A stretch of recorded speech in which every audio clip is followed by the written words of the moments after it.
శ్రీకృష్ణ పరబ్రహ్మణే నమో నమః. ఇప్పుడు చెప్పిన శ్లోకం లీలాసుకులు శ్రీకృష్ణ కర్ణామృతంలో చెప్పినటువంటి మాట. నారాయణుడు పాదపద్మాలు ఎలాంటివి అంటే వైకుంఠంలో ఆయన ఉన్న భూలోకంలో ఉన్న ఎవరు ఆ పాదాన్ని కింద పెట్టనివ్వరు. ముందు మహర్షులు తమ శిరస్సులపై ఆ పాదాన్ని దాల్చుతారు. మహాలక్ష్మి ఎల్లవేళలా పాదాలు ఒత్తుతూ ఉంటుంది. అందుకే నిఖిలాగమ మౌళిలాలితం పదకమలం పరమస్య తేజస. పైగా ఆ పాదం కింద పెట్టదలుచుకుంటే వెంటనే పాదుకులు తొడుగుతారు. అలాంటి పాదముల్ని చెప్పులు కూడా వేసుకోకుండా రేపల్లిలో తిరుగుతూ సంచరించాడు పరమాత్మ కృష్ణ రూపంలో. ఎందుకలా తిరిగాడు అంటే అక్కడ ఉన్నటువంటి ఆవుల పేడ తనకు అంటాలని అలా తిరిగేట.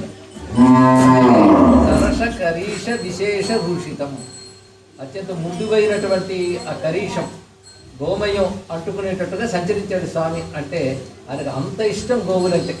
అంతేకాదు ఆ సాయంకాలం అయ్యేటప్పటికల్లా ఎలా కనబడేవంటే గోధూళి దూచరిత కోమల కుంతలాగ్రం అని వర్ణిస్తారు. అంటే గోధూళి అంటుకున్నటువంటి ముంగురులతో ప్రకాశిస్తున్నారు. మనకు ఆవుల మధ్య సంచరిస్తూ ఉన్నటువంటి ఆ మహానుభావుడు మనకు చెప్తున్నది ఏంటంటే గోవిందుడు అంటేనే గోవుల ద్వారా తెలియబడివాడు, గోవులను తెలుసుకునేవాడు, గోవులను రక్షించేవాడు. అయితే గోవులంటే మనం ఆవులను అర్థంగా చెప్తాం, కానీ గో అనే శబ్దం వేటికి వాడాలంటే సూర్యకిరణాలకు వాడాలి. దాని తర్వాత భూమికి కూడా గో అనే నామం ఉంది. మూడవది వేదవాక్యాలకి గో అనే నామం ఉంది. మూడిటికి గో అని పెట్టడంలో ఉద్దేశం ఏంటంటే మూడు ఒకే స్థాయి. ఆ సూర్యకిరణాల్లో ప్రాణశక్తి ఏముంటుందో ఆ దివ్యశక్తిని గ్రహించేది గోవొక్కటి భూమి ఉంది. అందుకే ఆ గోవులో ముఖ్యంగా భారతీయ జాతి గోవులో ఆ శక్తి ఉంటుంది కనుకనే వీటికి గోశబ్దం వాడుతున్నాను. అదేవిధంగా ఆవు తన పాటించి మనం ఎలా పోషిస్తుందో భూమాత కూడా మనల్ని అలా పోషిస్తున్నది కనుకనే జననీ పృథివీ కామదుఘాస్తే జనకో దేవ సకల దయాడు అన్నారు కాంచీ తీర్థులు చంద్రశేఖర స్వస్తి మహాస్వామి.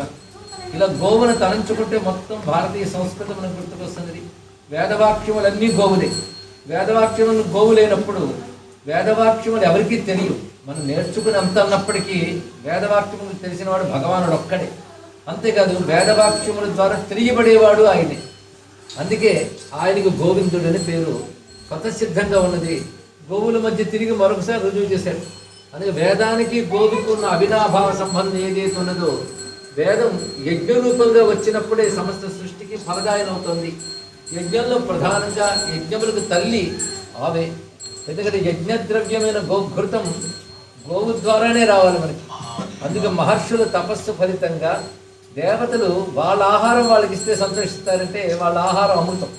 అమృతం ఇవ్వగలిగే శక్తి భూమి అందులో మనకి లేదు. అందుకు భగవానుడు ఏం చేశారంటే అమృత సమానమైన గోక్షీరం ఇవ్వగలిగిన గోవులు భారతదేశానికి ఆయన అనుగ్రహించాడు భగవాన్.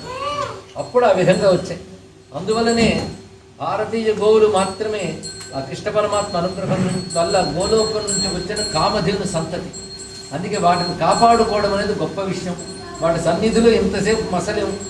ఆ గోశాలలో మనం ఊపిరి తీసుకుని భగవన్నామా అనుకున్నామంటే గోశాలలో చేసిన జపం గొప్ప ఫలితాన్ని ఇస్తుంది అని చెప్తారు. అలాంటి పవిత్రమైన చోట కూర్చొని పరమ పూజ్యులైనటువంటి వేద పండితుల యొక్క వేదవాక్యములు వింటూ ఈ గోవులు ఆ గోవులు అంటే వేదవాక్యములు గోవులు కనుక ఆ వేదవాక్యాలు గోమాతల సన్నిధిలో ఇక్కడుండి ఘనపాటిల యొక్క ఆశీర్వచనం పొందాం. ధన్యులమయ్యాం. గోపాష్టమి మనకి అందులో కాశీ మహాక్షేత్రంలో కేదారఖండంలో చరితార్థం లభించింది. దీన్ని కల్పించిన వేదమూర్తులందరికీ ప్రణమిల్లుతూ